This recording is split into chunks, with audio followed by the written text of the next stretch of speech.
Global financial epidemic is what we are facing right now, and this is being prevented by the Federal Reserve and their actions of quantitative easing and easy money policies. I will go into today why this is not going to last for much longer.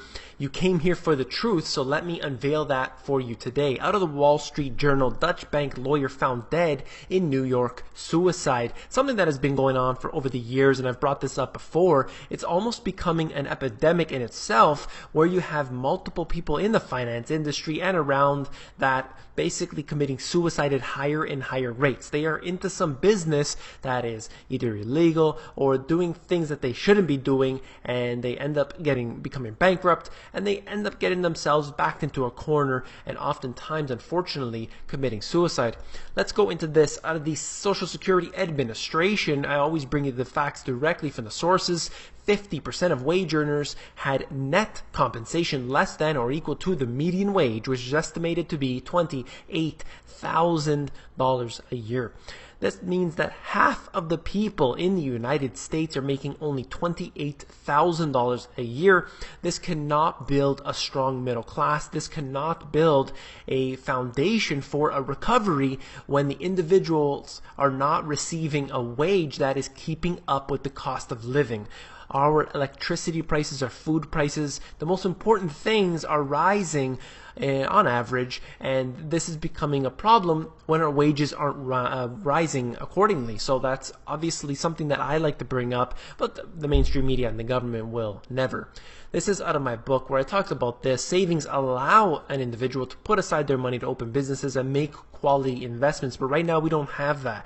They are basically pushing the interest rates all the way to zero, so you have to look for more risky investments like the stock market, and that's how they get the stock market to be pumped up. They also trap you by having your money in something that isn't as liquid as a bank account, and if you see your money declining, you'll be more likely to pump more money in like any gambler would.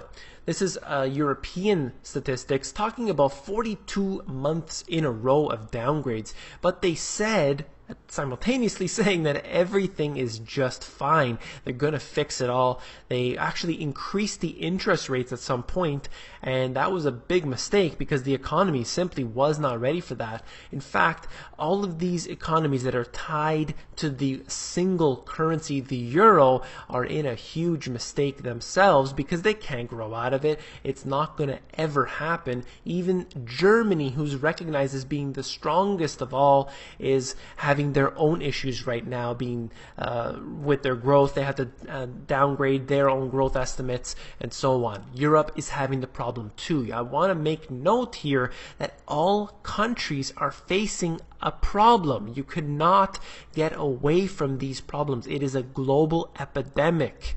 Let's go on.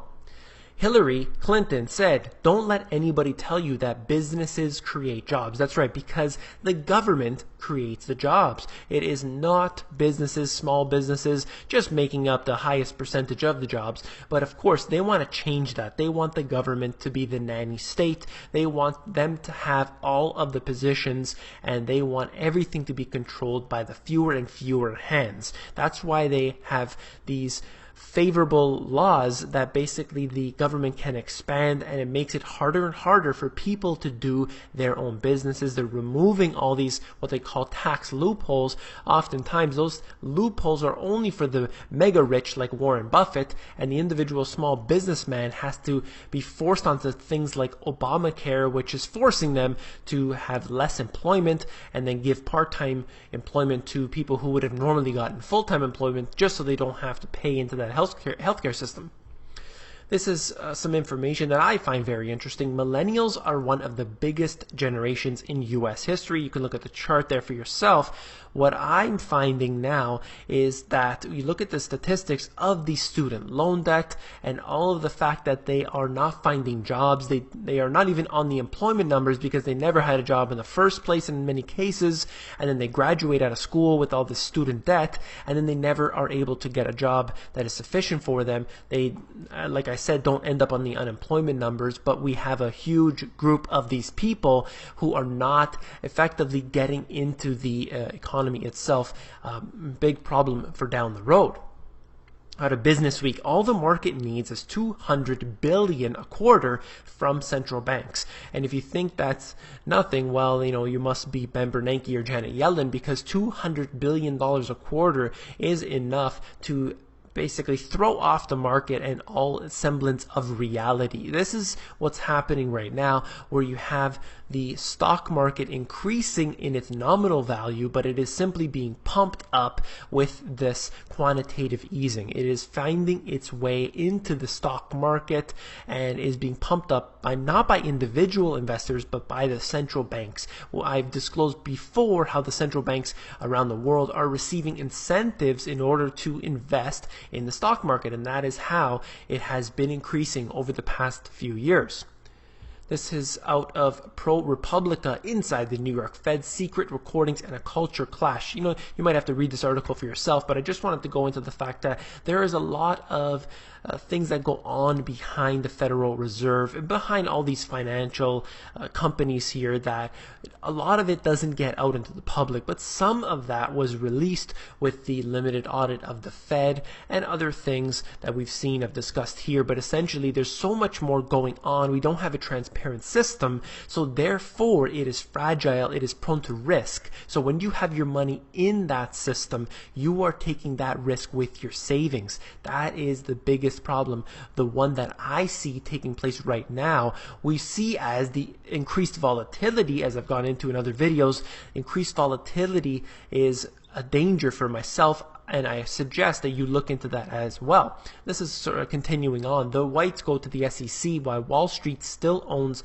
Washington. And they're talking about many examples in this one, but I just wanted to show you this one. Mary Jo White, her fourth spin over 36 years through the revolving door at her corporate law firm. So they go back and forth between these companies and then work in positions in government. They're supposed to be there regulating, just like the FDA are supposed to be there regulating the food industry, but they're not, because the individuals from groups like Monsanto, or institutions like Monsanto and all the other big genetically modified food makers, end up working in the highest positions in government, and then they'll go back to those other positions. So that is the revolving door, and they are not there to protect us. They are there to protect corporate interest, and that has been documented in this article right here. You can read for yourself. It's always in the description of the videos.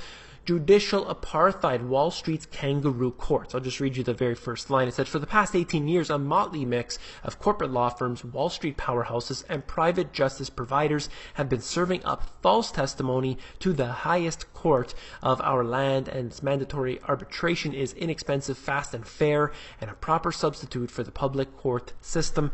You can read more in the article for yourself, but again, the court system, that judicial system, is also under the same problems as the Federal Reserve, which is supposed to be printing up our money for some strange reason, and the SEC, the FDA, all of the government's agencies here are all in this fraudulent game.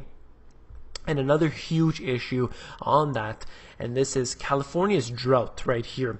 We're looking at California being the major exporter for much of the produce that comes out of there, and other things as well, of course. But if their drought continues, which is projected to be, we're looking at a major increase in the food prices that are coming out of California. The public is not ready for another surge in the increase in food prices. This is not just going to affect California, but even where I am in Canada, it's going to increase the prices, and the individuals where food compromises a small portion of their income, disposable income, it will then increase and cause a bigger burden. They will be able to buy less of the things that generate and stimulate the economy. This is what I see being a problem. People are not looking into the deeper facts and not realizing that what we have is a globalized system. All countries will fall. All dominoes will fall in line. It will happen because the system is set up to be the exact same way, all the way down from the local local level up to the countries,